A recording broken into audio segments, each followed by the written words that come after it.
Gentlemen, welcome to another episode of the Real Estate Marketing Dude podcast. Folks, we are getting on the second half of the year. And with the second half of the year, one of those things that you always want to sort of look at least I advise, is that every quarter, every half of the year, or even every year, you're looking back at your business and you sort of say, hey, where did I really make money?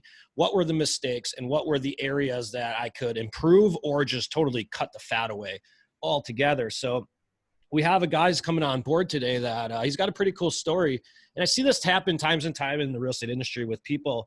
A lot of the marketing and advertising and the stuff that we actually do spend money on, a lot of it's just to make ourselves feel good and float our own egos. But we don't ever even look and see all the time where money is really being created and what's driving a positive ROI. And sometimes that just means that you got to find your niche and find your right spot that gets you excited about waking up every day and being in this real estate business, whether you're an investor, whether you're a real estate agent, whether you're a lender, home inspector, or a transaction coordinator, even for that matter. So I think we have a really good story today. We're going to sort of show you how that all is. And we're going to go through his story of sort of how he was an agent, sort of morphed back into an investor mode, and now he's just doing what he does. And it's very, very interesting. And I think there's a lot of people that are going to resonate to that today. So without further ado, let's go ahead and introduce our guest, Mr. Kase Knochenhauer. Did I butcher it?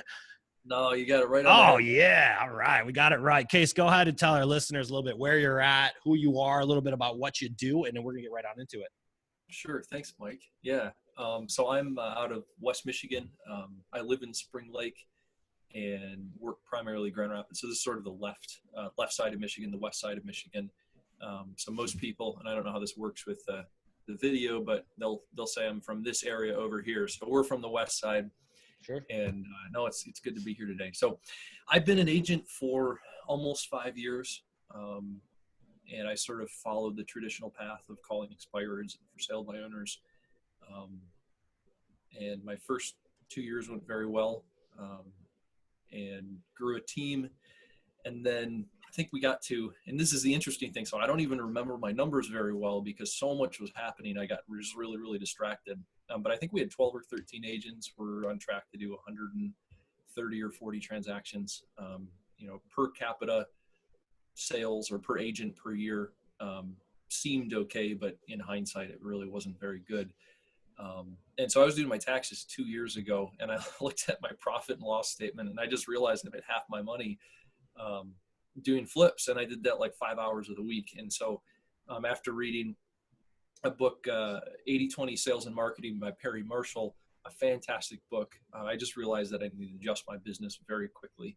So we didn't cut 80% of our business. I cut 95% of my business. And so I lost some agents because we made changes really quickly. So I did lose some people I wanted, but we very quickly trimmed the fat and transitioned our business from a large, expensive team spending $25,000 or $30,000 a month. And we trimmed our expenses by a huge amount and cut everybody that wasn't actively producing. So we just switched that from traditional retail business. And now we are only flipping homes. So I'll only list if someone basically says, list my house, but I won't compete. So if someone's like, hey, I can't sell to you at your price, but you'll take the listing in that circumstance, or more like your close friends and family. You're just a full investor. Yeah, close friends and family. If they just seem like a nice person and easy to work with, sometimes I'll offer it. Sometimes the neat thing is, because I don't rely on traditional real estate commission, if I walk in to do a flip and Mike, let's say you're in a tight position with your home and I can't buy your home, but I really want to help you. Sometimes I take the opportunity to help somebody that otherwise couldn't sell their home. Sure. And so I no longer rely on a commission, and I have a lot more fun in my job. But yeah, the moment I hear somebody say headache words like, I don't really have to sell, let's list for top dollar and drop it, $100 a week or whatever, it's ridiculous things I've heard. The moment I hear any of those big red flags, I just walk away and refer it out. Did you get into real estate as an agent though, or as an investor? So you got in as an agent and you went through the grind. First 2 years you did well just prospecting. That's great. Most people aren't able to do that. So you're a grinder. Tell me this. This is year 5 that you actually looked at I want to go back to these numbers. So you do your taxes at the end of the year. Are you an analytical type of guy? would you say are like for the most numbers part. wise? Yep. So when you look at your taxes, because this happens all the time, I can't tell you how many times I've done this and had like every like December I would just, or actually it's like January, February when I actually did my taxes, but I would just like puke because I'd be like, what the hell did I do? One year I did this. I used to buy all my clients closing gifts and I thought I was doing the right thing. In Illinois, it was a $400 attorney fee, which is basically like the like holy grail of law. Like the easiest transaction you ever do is sit in and read someone what the hell their fucking mortgage says. Yep. And they get paid $400. So me being the nice guy, I thought that everyone would just love me if I just start picking up these attorney fees, until I looked at the end of the year and I'm like, holy crap, I just spent $27,000 on attorney's fees and no one remembered any of it. So it was really bad money spent. I would have been better off buying them a $100 bonsai tree and putting it in their damn kitchen than spending the $400 on the attorney thing. But I did the same thing. I looked at my business and I said, holy crap, I can't be doing this anymore. I got to do something a little bit more impactful. And far often, you guys, none of us do that because you guys are entrepreneurs. You're running a business. So let me get more into this because you made a conscious decision. This is what we call niching down, folks. Real estate is not a generalist type business. The generalists are the ones who go out of business. Those are the 87% after 5 years because everybody tries to cater to everyone. You resonate with absolutely nobody. If you don't have a niche, you're not going to make it in this business. That's just what it is now. Would you agree with that? Oh yeah. So, and I didn't tell you my full story either. So when I switched my business, I was a team leader. I was listing homes myself. I was running an investment company and I was a broker with a new national franchise. And so I had so much on my plate. I was a mess. And my wife can attest to this. I was going crazy. I worked 60-hour weeks and my current partners have had a lot of patience with me trying to sort of figure out where I've been going. But yeah, you've got to focus in and go deep with one thing because that allows you to put the other things on autopilot and be, instead of an operator, an investor in the other aspects of your. But on paper, it looked good though, Kase. It Yeah. looks like you're flying on top of the world. You got 14 agents. You got your own office. 5th year in the business. You guys are doing 140 transactions. But be honest, you were miserable, weren't you? Yeah, I did not like that. This happens all the time, man. I see myself doing that. I got caught in this rut 2 years ago and I was like, why am I taking on? And I was like, should I be doing, I didn't know, like, I even a niche 2 years ago. I was like, should I do video marketing? Should I do this? What was I doing? I found myself doing a lot of things. And when you spread yourself too thin like that, you end up doing everything really bad versus anything really good. So I hear the question a lot too, like, what do I pick? And I think the interesting thing is it doesn't really matter. Right? Because if we talk about your marketing business, because it's a little different than a real estate agent, right? You could have focused on video. You could focus on, rebranding agents, being a consultant as opposed to a long-term relationship. You could have dove into any of those aspects, and they would have all worked if you put your time into it. Totally. And so that's the great thing about real estate investment world, agent world. If you choose a niche, whether it's REO, coaching team leaders, if you can really put your time into something, twice the effort makes you 4 times as good. So it's spend time on that one particular aspect of your business. Walk me through the principles of this book, because I think this is beneficial. Because was it after you read the 80-20 book that you made this decision, then you did your taxes? Is that what sort of woke you up? So I think people will get a lot of that on where you should focus your time, because it had a lot to do with where you're at today, right? Yeah, so I've read it a couple times. Now, the 80-20 principle, you might say, well, I'll read 20% of the book and get 80% of the effort out, or 80% of the results out of it, which is really what it's saying. So I read it right when I started my team, and I'm going to back up for a second. I'll kind of explain what the 80-20 principle is, and let's just talk about like road traffic.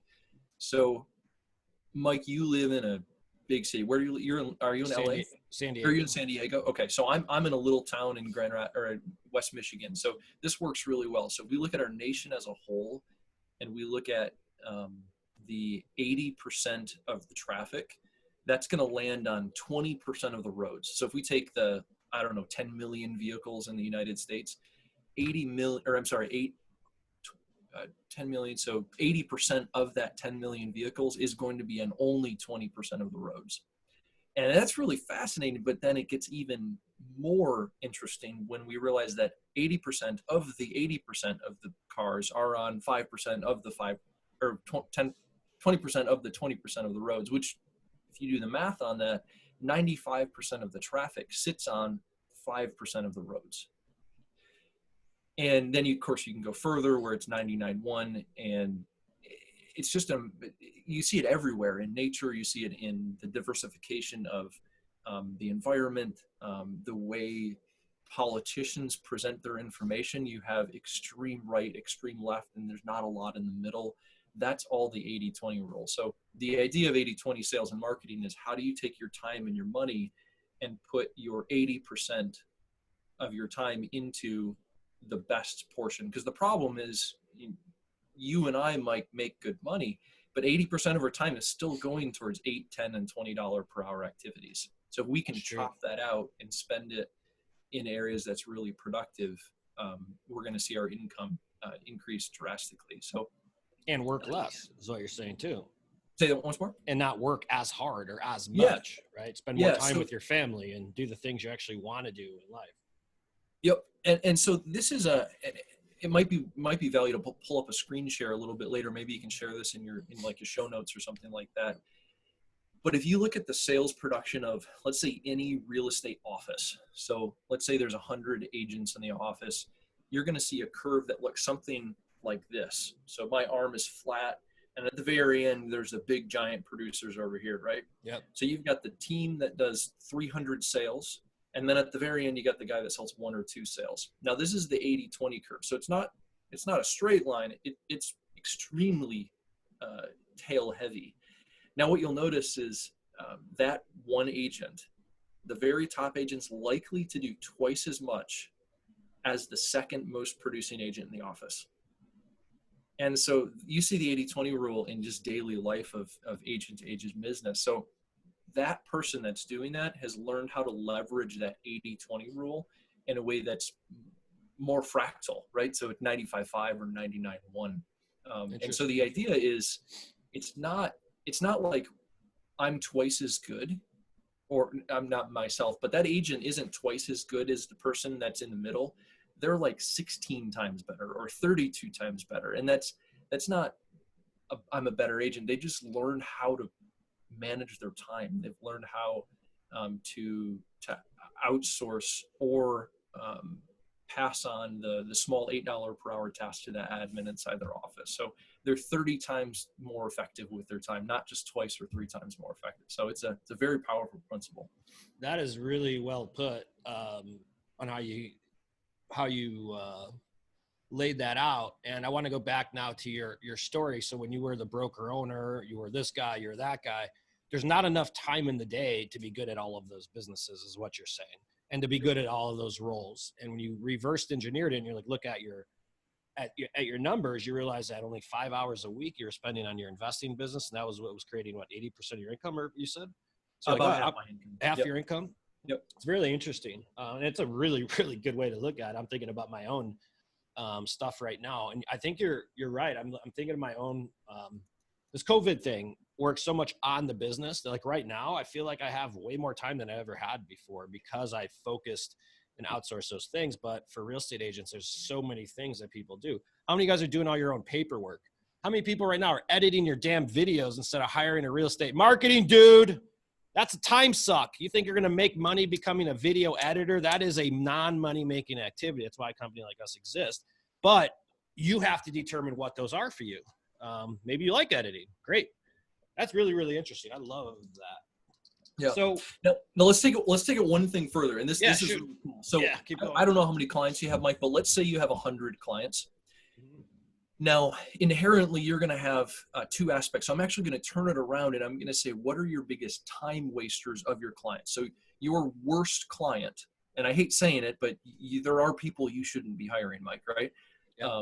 And so that client, if you take that 100 and you line it up again, you pick the person at the very end, now you've chosen your very least production based upon an opposite 80-20 rule. So you can look at that one person of your 100 probably causes half your problems. Interesting. So if you have 100 clients, you're right. You're 100% right. Half your problem solving time. Let's put it into real estate context. You're basically saying all right, so the 55-year-old seller that won't allow showings on the weekends. Yeah. So yeah, that's exactly right. I mean, it's the person that's rude to you, that challenges everything that you say. So if you do, the average agent does, let's say 12 transactions a year. One of their transactions is going to take at least half the time throughout the year. It's the person that You're right. started overpriced, that was kind of rude when you met with them, unreasonable, that didn't listen to the professional's opinion. That one client is going to take more time than everybody else has put together. Not to mention burning you out, which is like when you're burnt out, that's the worst thing that can happen to any of us. Yep. Because you're just, it screws up the experience for the next client and so on and so on, plus your motivation and everything. Super duper interesting. How did you decide, walk us through like how you started? This is where everyone's going to say is like, what do you mean, guys? I need that deal. Like, no, I'm going to take the $500,000 listing because, to be honest, the average agent does 6 sides a year. So there's a lot more people out there that need that business than don't need it and they can pass it up on. So how do you rebut that? Kase, I need that deal. I have to take on a guy. I could deal with this guy for next, So I've fallen into that trap a lot where I still do it. That's the thing, just because I've realized I have the ability to leverage my 80-20 rule doesn't mean I've mastered it. I screw up every day and make all sorts of mistakes. I took a listing for a friend of mine that I shouldn't have taken. It's overpriced. And he's a nice guy. I never hear from him. He doesn't complain, which is why I took it. But I should have said, no. It's overpriced. But to get past it, if you get that person, just remember that worst case client. Right? That person, Aunt Betty, that didn't have internet, they had to drive to her home to get the addendum signed, that overpriced and expired twice with you, and yet somehow you still listed it. You spent 3 hours a week for the whole year, 150 hours of the year trying to sell it, and then you made no money at all. She's the person that you dreaded answering the phone call. If you think of that and you have a little bit of a red flag, where, this client's going to be a pain, say no, and I'll ask the question to my friends, like, what if you could make 80% as much money, but work half as much? And the thing is that's what common sense says. Like, let's cut our worst 20% of our clients. Well, that, mathematics are going to say that we're going to make 20% less, but it's not true, because that cutting your worst 20% means you're going to work half as much because you've cut your most time consuming client, and it's going to give you time to do either spend time with your family or find more clients that you can spend time with, where you can then have more earning potential. Instead of working for the lousy $8 per hour client, you can spend on an easy, fun investor or easy seller. That's great. Great advice. So let's switch gears a little bit. Yep. How do we, I think you guys focusing on money-making activities is what we're seeing, folks, and getting rid of everything else that doesn't equate, or things that you can outsource. It might make sense to spend a couple $1,000s on something that you don't need to do each and every year, right? But how do we sort of focus and determine, how do we niche down though? Because it's not niching down. We're talking about clientele, but let's talk about offering, right? Like, you went from, I don't want to take every listing, to I'm going to work on investment type deals and I'm going to chase a set demographic. Like, I'm guessing that when you chase out properties and you're looking for properties to purchase, you're chasing a very set demographic. Like, it's whether you're going after probate, divorce, but I bet you that you have a niche within what you're chasing too. Yeah, because we're talking about the one thing. This is the Gary Keller book we were talking about before we got on. If you guys haven't read that book, it's an awesome book too to read. It had a lot to do. Is like, everyone does one thing well. Everyone only does one thing well, and you can only make it if you do one thing well. How do you do that?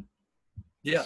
So, I mean, part of it, you can look backwards and find out what's worked, and you can either determine what's been working for you or find something that's been working for somebody else. And I mean, we can start sort of broad and then, look at our funnel itself. So we do marketing. I run 8 lead sources. Every quarter, I drop 1 lead source and I pick up a second. So I'm basically rotating my worst performing with my best to ensure that we're constantly dropping our money in the right buckets. And so that analysis of our leads is really important.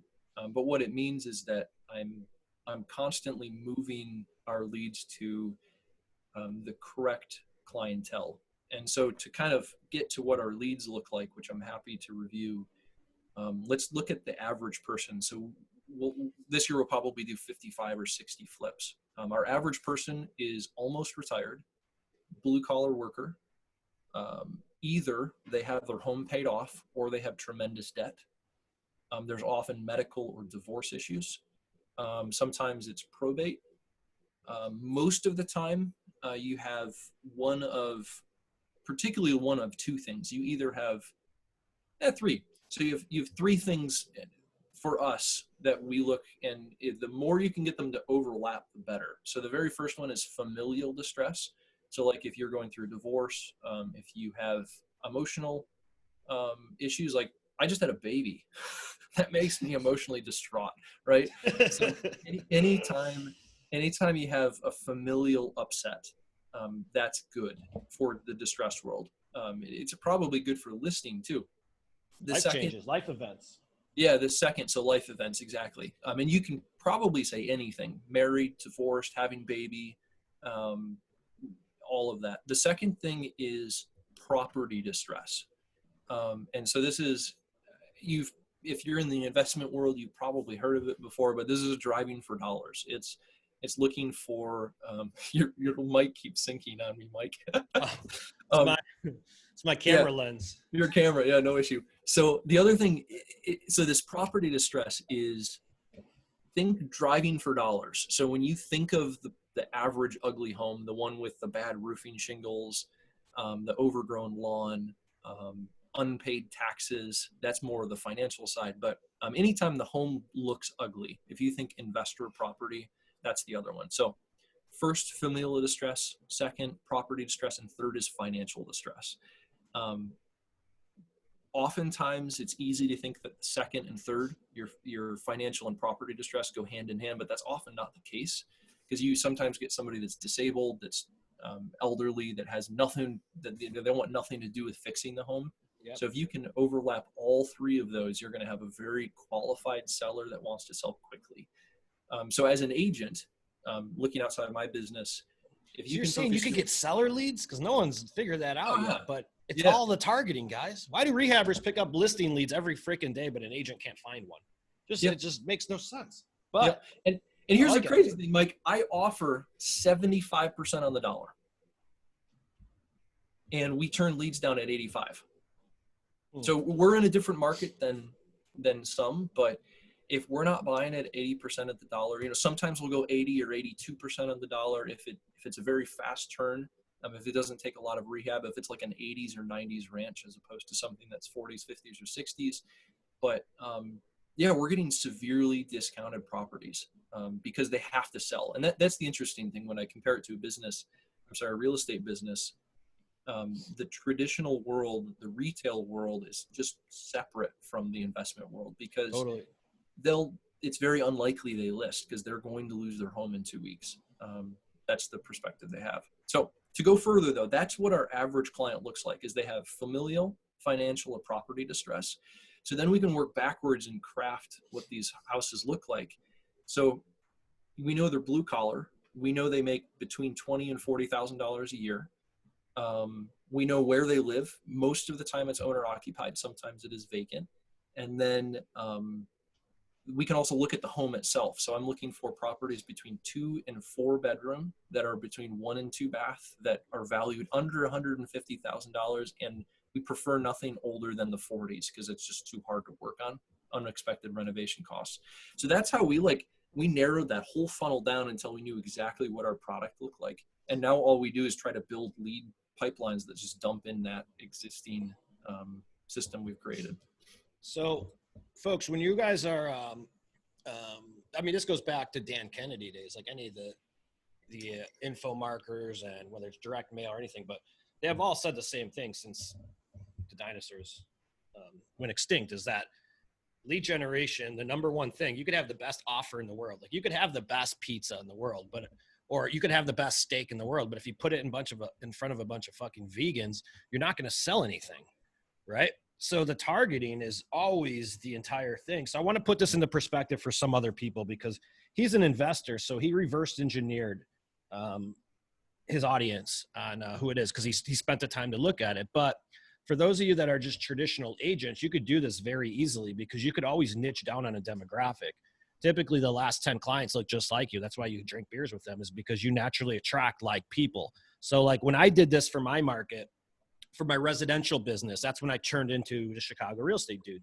I just said, I looked at my clients, same thing. I'm like, these are, who's my tribe? Like, who do I really like working with? And it was ages 33 to about 44 years of age, young families.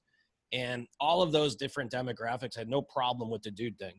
I totally turned off a lot of people, but I knew exactly how to talk and who to speak to. And that was just from building a brand.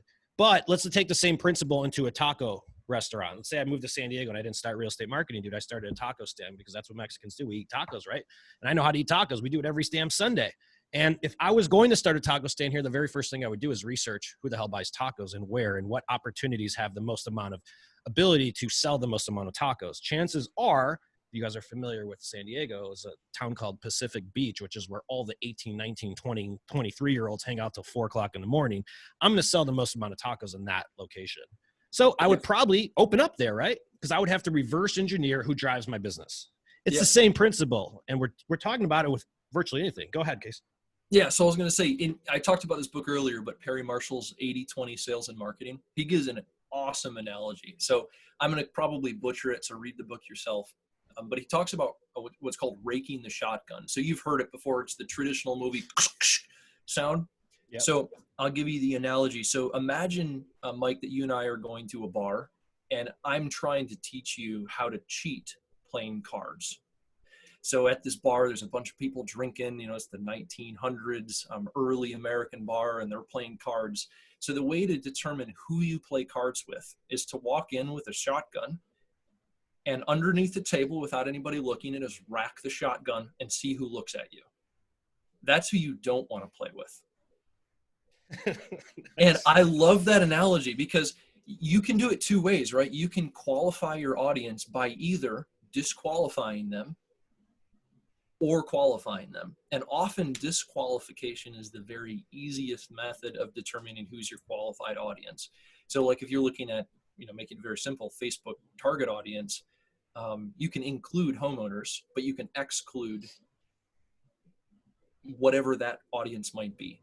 Right? If you've determined that your, marketing dude, in fact, I like this too, because the real estate marketing dude is raking the shotgun.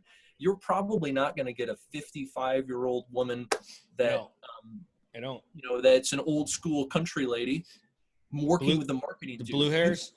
You've raked the shotgun to your audience. So I think that's a really cool, I love that analogy though. You're exactly right, because I target people who also, one of the narrowing audiences I do, and people who also like Gary Vee, or also like Grant Cardone, people who are just vocal like that, might swear a little bit, because I know that's my tribe. It's just how I am. And you're not going to, so like what we're getting at, folks, is that everyone has a niche, no matter what your business is. Everybody has one. But the reason why 4 out of 5 agents go out of business is because you become a generalist, and therefore you resonate with zero. Mm-hmm. And it's no different than lead generation. You have 2 different ways to acquire business in real estate. You either attract it or you chase it. If you're attracting it, your messaging is usually based upon your personality or personal brand. But for lead generation, you have to niche down. Like if we were going to go into, let's just pick another market, so we could go. Let's go into mortgage, first-time buyers, right?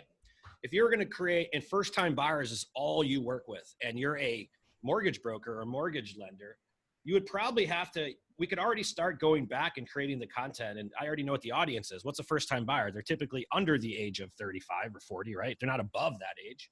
Yep. They might have a family. First-time buyers typically have a life event, right? That's why they're buying their first house. So like you'd create the same profile is what I'm getting at, you guys, but you have to have a niche. Otherwise you don't have a business. Yeah. And then you got to know as a generalist. Yeah. And then you got to know how to reach them. Right. Yes. So that's really important. So if you're the lender reaching out to first-time home buyers, you've got 100 different methods of reaching your audience and defining. And this is why a lot of people ask, like, what lead source do I use? That's not really an answerable question, because if you don't, if I don't know what you're doing and who your typical client looks like, it's impossible to answer. It'd be silly for the first time home buyer to choose lender to choose like radio advertising, right? Because it's very unlikely that your typical talk audience on radio is going to be a 35-year-old first time home buyer. They're going to be blue collar, 55 plus. You know, it's a very different person than might be on Instagram or TikTok or whatever your younger marketing looks like. So crafting the offering to your audience is that second part to reaching them. I'm curious to know, this is off the subject, but because you're in the distressed market, I'm curious to get your take coming from West Michigan on what's going to happen with the coronavirus. And are you anticipating a lot of distressed assets coming through the beginning of next year, first quarter of 2021? Or are you thinking it's going to hit the end of this year? What's the prediction on this? I don't know. I gotta be honest. I think things are going to happen. But because the government's given funds away previously in the last, what was it, $2 trillion or something like that? Yeah. Because the government's giving money away, I think we're going to see adjustments in terms of federally backed Freddie, Fannie Mac mortgages. So even if they go delinquent, there's a lot of people that are not paying their mortgage right now and won't be able to when their mortgage is due because they've deferred the payment. But I think when that deferment becomes due, the mortgages are going to either be forced to adjust their mortgage or manually choose to do so because they don't want that many to go into default. Versus a repeat. Yep. So it's not going to be 2008. I wasn't an agent in 2008. I'm no economic expert, but I do think we're going to see a wave of foreclosures. However, I think the majority we're going to see adjustments in the mortgage that maybe are going to increase short sales, but not a lot of REO situations. So yeah, they don't want to take the assets back. Yeah, we're buying like crazy though. I mean, that's the thing. So I wouldn't upgrade my home right now. I'll say that as a personal buyer, I would not buy a very, very expensive home, but we're buying investment properties, multiple per month. So, yep. They were cool. All right, dude, what else any other final thoughts that you want to add in? I think you really dwindled down and gave us a really good lesson today in how we zero in on not only who we serve, but what we do, which also leads to how we market that. But you're right. Everything falls around the exact same rule and same principles. I learned a couple things today myself, stuff I know, but you just sort of re-woke me up to it. It's pretty cool. What other closing thoughts you want to add on here, Kase? Yeah, real estate's simple. It's a challenging business. It's not a hard business to understand. Determine what's making you money and what's not, and don't pay for things for your ego. Pay for things because they make you money, right? I don't need to be the guy that is on billboards and looks really big. I want to spend time with my family and have investments that pay for themselves. So yeah, don't buy for ego. Yeah. Makes sense. Very, very good advice, and advice well needed in our industry because we are an ego business. One of those, I'll tell you quick, my one ego thing I was making fun of myself a couple of weeks ago is I used to spend $1,000 a year on an ad in the newspaper that was advertised to other real estate agents in my own market just to float my own ego. I would spend $1,000 like, hey, look guys. And then I would thank the world for putting me on it publicly and I paid for it. That's called ego metrics. And fortunately, a lot of people will pay more to tell people and let the world know what they do versus say it themselves. So folks, awesome episode. Take this advice, apply it to your business. And if you need any other advice, especially when it comes to video, you could reach out to us. We will help you script, edit, and distribute your content. I'll give you the scripts. All you got to do is shoot the videos. Unless you're lazy, it probably won't work for you. But if you're not lazy and you really want to build a personal brand and you don't know what to say or how to do it, well, that's where Real Estate Marketing Dude comes in. So come on and visit our website. We'll build your personal brand with video content and start attracting clients and not leads. And it's a lot easier than you think. Visit us at realestatemarketingdude.com. That's realestatemarketingdude.com. Subscribe to our YouTube channel. Follow us. Connect with us on Instagram and on Facebook. But as always, thank you folks for listening to another episode. Take the information you've learned here today and actually apply it. Don't sit with it. And the world is yours. You just have to go out there and grab it. There's a lot of opportunity out there, but sometimes you need help and a kick in the ass. And we're here to do that for you. So, Kase, we appreciate you, dude. Really good episode. And Thank you, sir. we'll see you guys on next week's episode of Real Estate Marketing Dude. Peace.